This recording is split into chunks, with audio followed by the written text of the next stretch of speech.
শুরু করছি আজকের গল্প শেষ শান্তিপুর লোকাল। গল্পটি লেখা সুচিত্রা ভট্টাচার্যের। অফিসের সহকর্মী দীপক বিশ্বাসের বাড়ি বেড়াতে এসেছিল শ্যামল সরকার। শান্তিপুরে, ঠিক শান্তিপুরে নয় অবশ্য, শহর থেকে মাইল 3 দূরের গ্রাম ধলা সিমলায়। খাওয়া দাওয়া, গল্প, আড্ডা কম হলো না সারাদিন। ছোট্ট একটা পুকুর আছে দীপকদের। ছিপ ফেলে মাছ ধরল দুপুরবেলায়। বিকেলে গোটা গ্রামে চরকি। অবশেষে রাতের আহারটি সেরে শ্যামল যখন বেরোলো, ঘড়ির কাঁটা প্রায় 10টা ছুঁই ছুঁই। শ্যামল ভেবেছিল ট্রেন না পেলে বাসেই ফিরবে কলকাতায়। শান্তিপুর থেকে তো সারা রাতই দূরপাল্লার বাস মেলে। পথে উল্টোডাঙায় নেমে গেলেই হলো।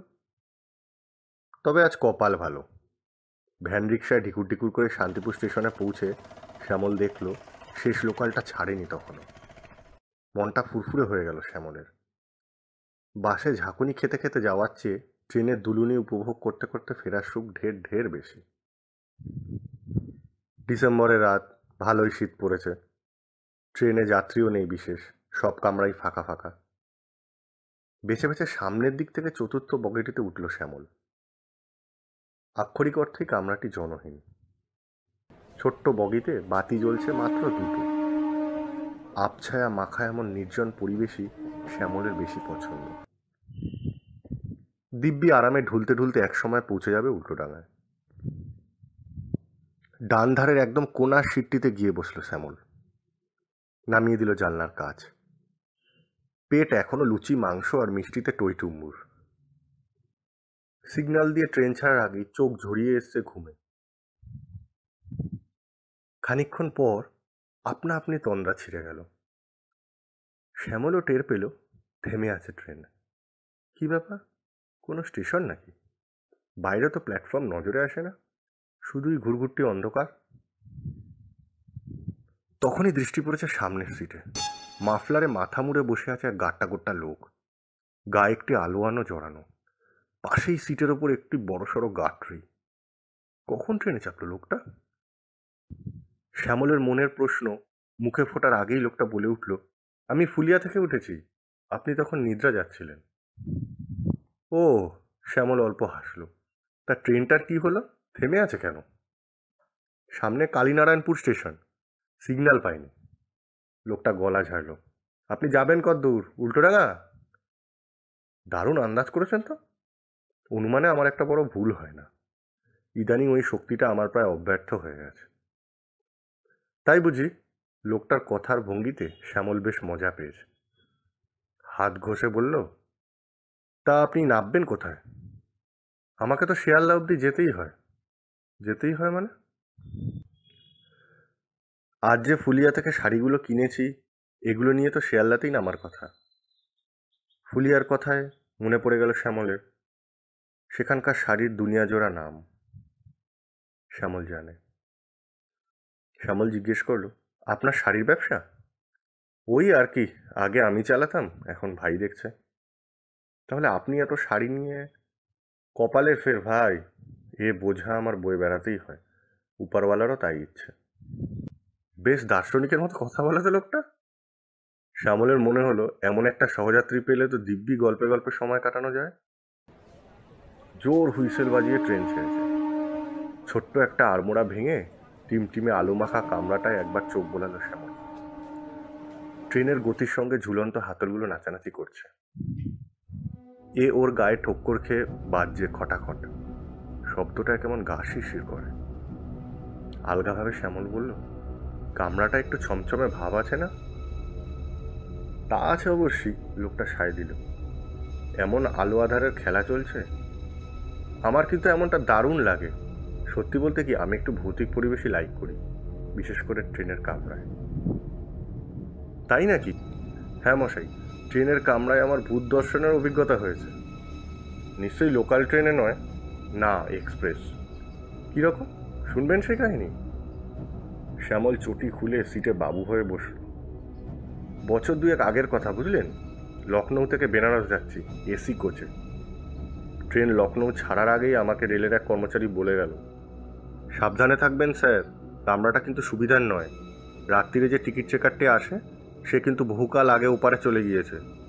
কোনো ডাকাডাকিতে সাড়া দেবেন না, কম্বল মুড়ে পড়ে থাকবেন। শুনে আমার বেশ পুলকি জাগলো। টাটকা একটা ভূতের দেখা পাওয়া তো কম সৌভাগ্যের কথা নয়। তার মানে আপনি ভূতকে ভয় টয় পান না? ভূত কি একটা ভয় পাওয়া জিনিস নাকি? যার শরীরই নেই সে কি করবেটা কি? শ্যামল মুচকি হাসল। তারপর কি হলো জানেন? ট্রেন তো ফৈজাবাদ ছাড়লো। আমিও খাওয়া সেরে ঘুমের তোড়জোড় করছি। গোটা কোচে সেদিন বড়জোর 7-8টা লোক। তারা আমার আগেই শয্যা নিয়েছেন। হঠাৎই একটা বুট পরা পায়ের আওয়াজ। শব্দটা খুটখুট করে এগিয়ে এসে আমারই কূপের মুখে থামল। মুখ বাড়িয়ে দেখি একটা মোটা গোফওয়ালা রাগি রাগি চেহারার মানুষ কটমট চোখে আমার দিকেই তাকিয়ে আছেন। গায়ে কালো কোট, হাতে রিজার্ভেশন মেলানোর কাগজ। আমি তো একগাল হেসে হিন্দিতে বললাম, এত জলদি জলদি এসে গেলেন? ভেবেছিলাম মাঝরাতে আপনার সঙ্গে মোলাকাত হবে। ব্যাস, আমার দুটো ডায়লগেই ফিউজ। ভাটার মতো চোখ দুটো পলকে করুণ হয়ে গেল।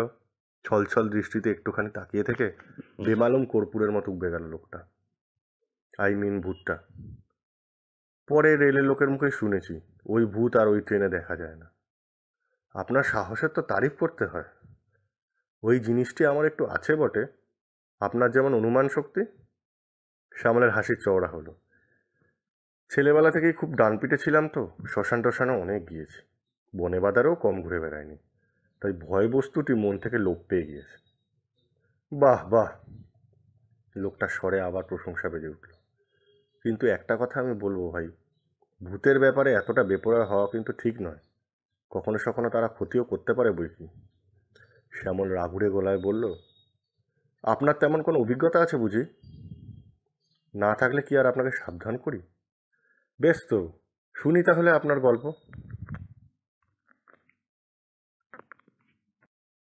লোকটা শুরু করার আগে ট্রেন একটা স্টেশনে থামল। জানলা দিয়ে নামটা পড়ল শ্যামল, শিমুর আলী।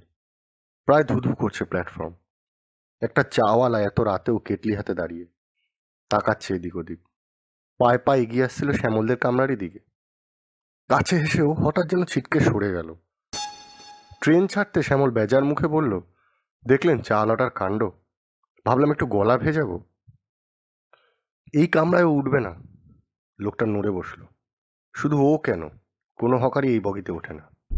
কেন? কামরাটা ছোট বলে? হুম, এই কামরার খুব বদনাম আছে তাই। কি বদনাম? শ্যামলের চোখ গোল গোল। কিসের বদনাম? সেই গল্পটাই তো আপনাকে শোনাবো এখন। লোকটা চুপ করে গলা নামালো। আমার ভূত দর্শনের অভিজ্ঞতা তো এই কামরাতেই। বলেন কি? হ্যাঁ ভাই, বেশি দিন নয়, এই ধরুন মাস 4 আগের ঘটনা। লোকটা স্বর এবার বেশ ভারী। কি পুজোর আগে ফুলিয়া থেকে শাড়ি টাড়ি কিনে এই কামরাতেই উঠেছি, এই ট্রেনেই। আপনি যেখানটায় বসেছেন ঠিক সেই জায়গাটিতে বসেছিলাম। হঠাৎ হবিবপুরে দেখি সামনে এক শিরিঙ্গে মতো লোক। আমাকে দেখেই সে গড়গড় করে উঠল, কোন সাহসে তুই আমার বগিতে উঠেছিস? জানিস না মধু হকার এই কামরাটা আমায় দিয়ে গিয়েছে? মধু নামটা আমি শুনেছিলাম, শান্তিপুর লাইনে গামছা ফিরি করত বছরখানেক আগে। শেষ ট্রেন থেকেই কে যেন মধুকে ধাক্কা মেরে ফেলে দিয়েছিল। তবে ঘটনা যে এই কামরাতেই ঘটেছিল সেটি আমার জানা ছিল না। আমিও বোকার মতো শিরিঙ্গেটাকে প্রশ্ন করে ফেলেছিলাম, মধু তো মরেই গিয়েছে, সেই কামরা আপনাকে দিয়ে কি করে যায়? শোনার সঙ্গে সঙ্গে সে কি করলো জানেন? কি? থাক, সে আপনার শুনে কাজ নেই। আহা বলুন না, কি দরকার ভাই, মিছিমিছি আপনি বিপদে পড়ে যাবেন। ভনিতা ছেড়ে সাফ সাফ বলুন তো। শ্যামল সামান্য বিরক্ত হলো। বিপদ টিপদকে এই শর্মা ডরায় না, এ কথা আর কতবার আওড়াতে হবে? ঠিক আছে, জোড়াজুড়ি যখন করছেন শুনুন তাহলে। আমারও কিন্তু আর কোনো অপরাধ রইল না। লোকটা খিক হাসলো। করলো কি জানেন শিরিঙ্গেটা? হঠাৎ হ্যাচকা টানে আমাকে উপর থেকে ফেললো।